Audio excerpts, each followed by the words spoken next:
Okay, so let's talk about TB. And what do we need to look at with TB? So what's one of the things that we see in patients with TB? What's the first thing that we think of? Coughing. Cough. Right, yeah. You think run? I mean, well, you can't run away. Like scary. So we're going to look for a cough. So we're going to look for a cough.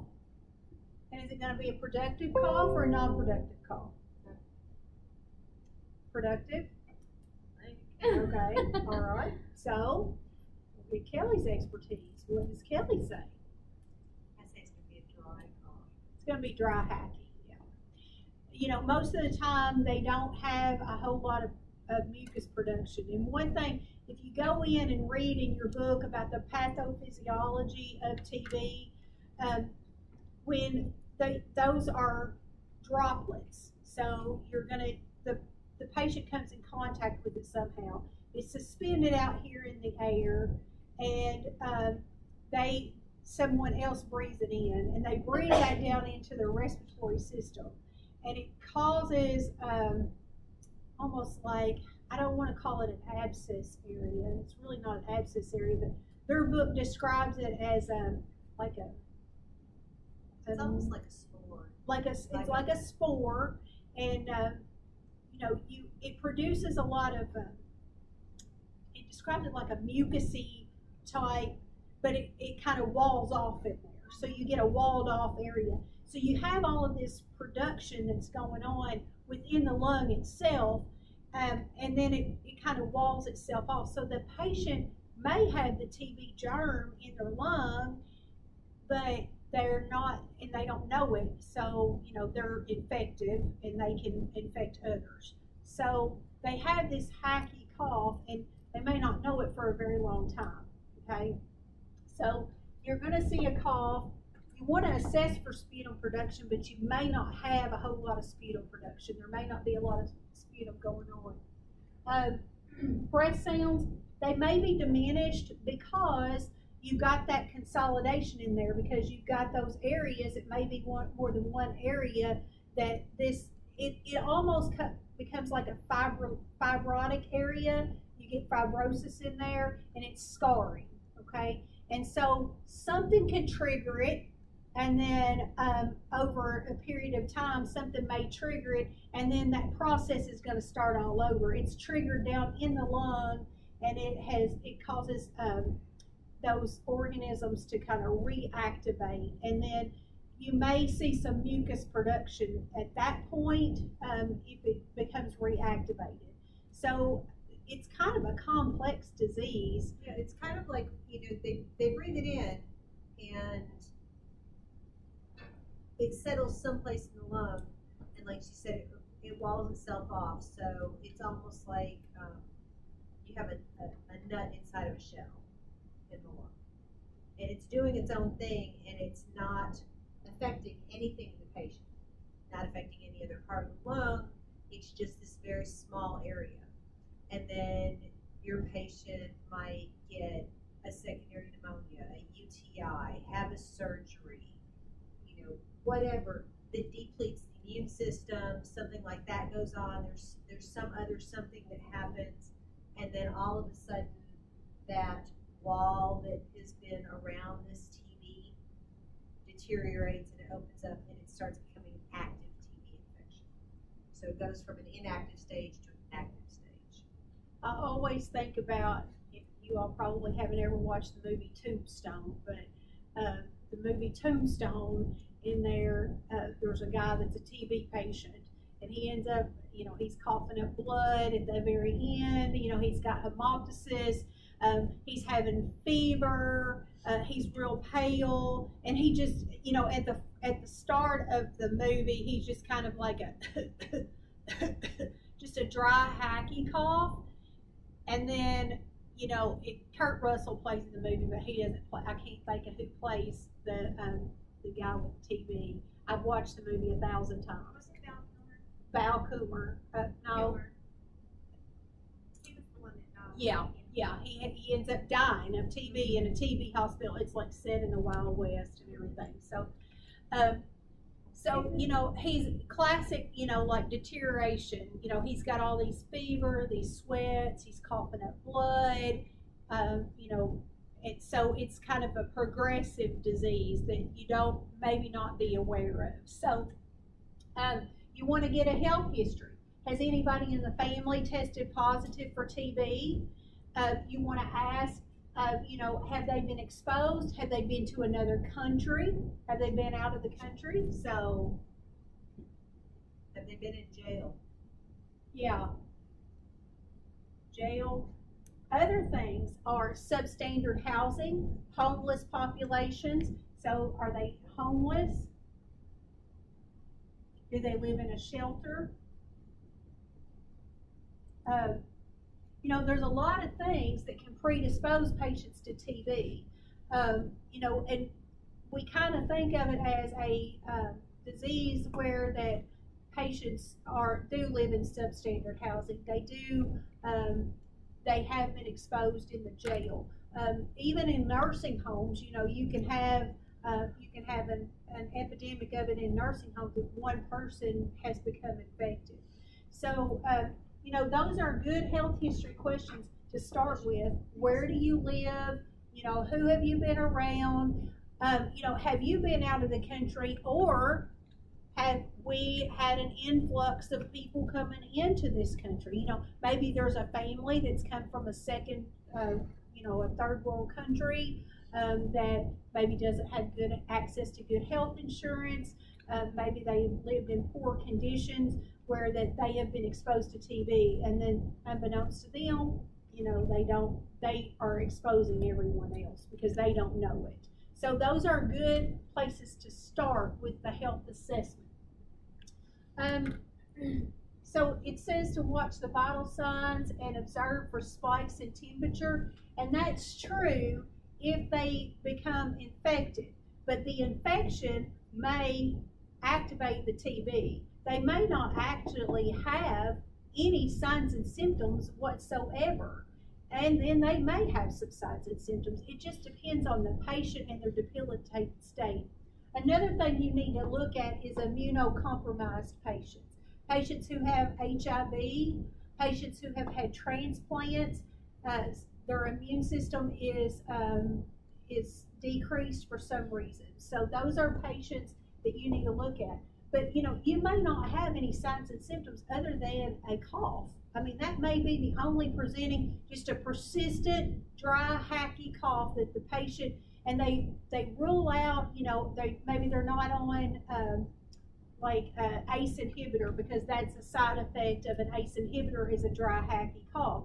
They're not on an ACE inhibitor. So then they're going to have to go to further diagnostic testing to figure out what's going on with this patient. You can get a TB skin test. We require for nurse aides who are going into long-term care 2-step. So you can get a blood test. There's 2 different blood tests that you can do, and then do the TB skin test as the 2nd step. Okay, so you can get the blood test, and then this doesn't say, but there's a TB test that's a serum test by blood. So they can get that. And then a chest x-ray can identify a lesion in those, and usually it's in the upper lobes of the lungs. So you want to make sure that you're doing a full, or that the physician is doing a full workup, but that you're reporting as the nurse, your job is to report these diagnostic findings back to the physician. Okay? And it all starts with a health history, okay, and finding out what they've been exposed to. Interventions, we do want to promote airway clearance, so good deep breathing, incentive spirometry, pulmonary hygiene. I refer to a lot of that as pulmonary hygiene because that includes turning, coughing, deep breathing, incentive spirometry, utilizing bronchodilators or nebs. But what precautions do they have that on here? Preventing transmission. So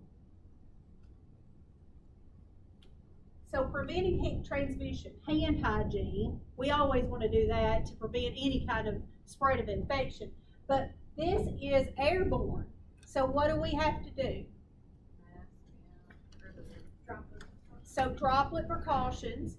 So the patient's going to be in isolation. So can we just use a regular mask? Can you just use a surgical mask? So you got to have an N95 mask, and that's a special fit test. So you have to be fit test for those.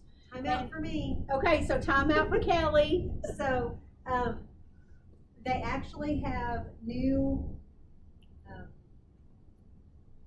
personal PPE for your droplet precautions now in the hospital, and you do not have to be fit tested anymore. Oh, that's wonderful. So that's horrible. Instead of using an N95 mask, it's almost like a helmet with a face shield and a plastic disposable shield that seals around your face. Oh. And it's connected, and it's got an airflow to it. It's got an internal fan system, so it keeps everything blowing out away from you. So any person can now treat a TB patient, and they do not have to be fit tested. So that's good to know. Now, that's at Baptist, and it could be different going to another facility. Okay, so you have to know what your facility's policy and procedure is for caring for those patients, getting fit tested, those kinds of things. Okay, because if you're fit tested, you have to go to infection control, and they put you in a hood, And if you gain weight or lose weight, you Yeah. have to be refit tested. If you're a guy and you grow facial hair, you have to be refit tested. Yeah. So it's a whole lot of things that you have to do. So know what your facility policy and procedure is. So cover the mouth when you cough and sneeze. So do you need to send these patients out for procedures? Okay, if you can help it, you need to keep them in their room and in isolation, especially during that initial phase. If they do have to go out, the general policy is that they have to wear a surgical mask while traveling. So if they have to go out, okay, but we try to get that portable machine. You want to, you don't want to send them out if you can, but if they need to have a CAT scan, you can't take the CAT scan machine to the room. The only thing you can really do is a portable chest x-ray. Right. If they need to have a pulmonary function test, You can do that at bedside. so that can be done at bedside.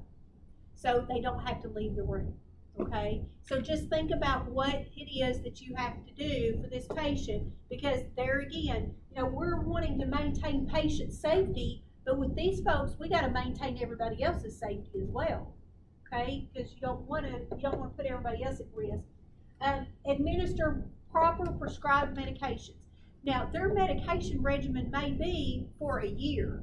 They may be on a medication regimen for a year long, so that can be cumbersome, especially if they already have other medications to take. So you've got to do good teaching with these folks and tell them, how to take their medicines. Get a return demonstration on what they're taking, okay? Make sure that they understand how to take the medication. Have you all done care plans, teaching plans, the different domains, affective, cognitive, psychomotor, any of that with them yet? Nursing is getting away from care plans. Okay, but have you talked to them anything about any of that? The only reason I ask is because she said this medication is for a year, and who likes to take meds? Not much of anybody. So the big key, and it's kind of like with the inhalers with their COPD patients and using their spacers, is you've got to figure out what's motivating your patient and get them to buy in that it is important for them to follow through and do that. Because if you don't do that, they're not going to do their meds for a year. They're not going to use their spacers. They're not going to do this. So you need to make sure that you get that patient buy-in. Just showing them how to do it and telling them they need to is not enough. That's not enough. It's never enough when, it's just like giving a patient who needs to take Lasix and potassium, you give a 75 or an 80-year-old person who has, limited mobility and tell them that they need to take Lasix. And they don't have to get up and down. And they're, and they have trouble already getting up and down. And, so are they going to be compliant with that medication? I know because I had a grandmother that was 85 years old, and she was like, that medicine makes me go to the bathroom. And I'm like, yeah, and that's what it's supposed to do. And that's why we want you to take it, because you've got congestive heart failure. So, getting the patient to understand, this is why we want you to take this medication. And this is how it's administered. And this is, taking that extra time to sit down and talk to your patient goes a long way. Goes a really long way. Educate, again, they kind of talked about the same thing there. Treatment regimen, follow-up visits, follow-up chest x-rays, those are going to be important to the patient as well. Promoting activity and nutrition. So, especially in the hospital, it's going to be hard for them to do a whole lot of activity when they're confined to a isolation room. So they may feel very isolated. So we want to talk with them about, feelings of isolation. And, when people everybody comes into the room all garbed up with their PPE on, and even their families need to wear PPE when they come in the room. So that's another teaching aspect, because you don't want to infect someone else when they're in that infective stage. Okay. Any questions about TB?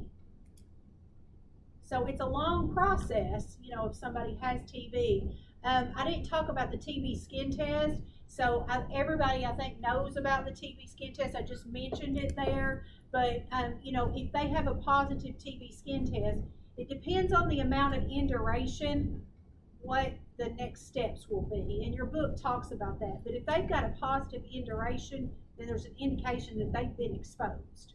Okay? So when they've been exposed, then they may need to have some form of treatment prophylactically. And then, depending on what that induration is. If they're allergic to that TB serum to do the TB skin test, then they can have some of these other forms. A chest x-ray or a blood test can be done, okay? I know I have a family member that's highly allergic to the TB skin test. She gets red all the way, like it goes all the way up. And I mean, you could trace it all the way toward her heart. And the first time it was just a little bit. And the second time, and she's had chest x-ray and she's not had an exposure or anything. She's just got a true allergy.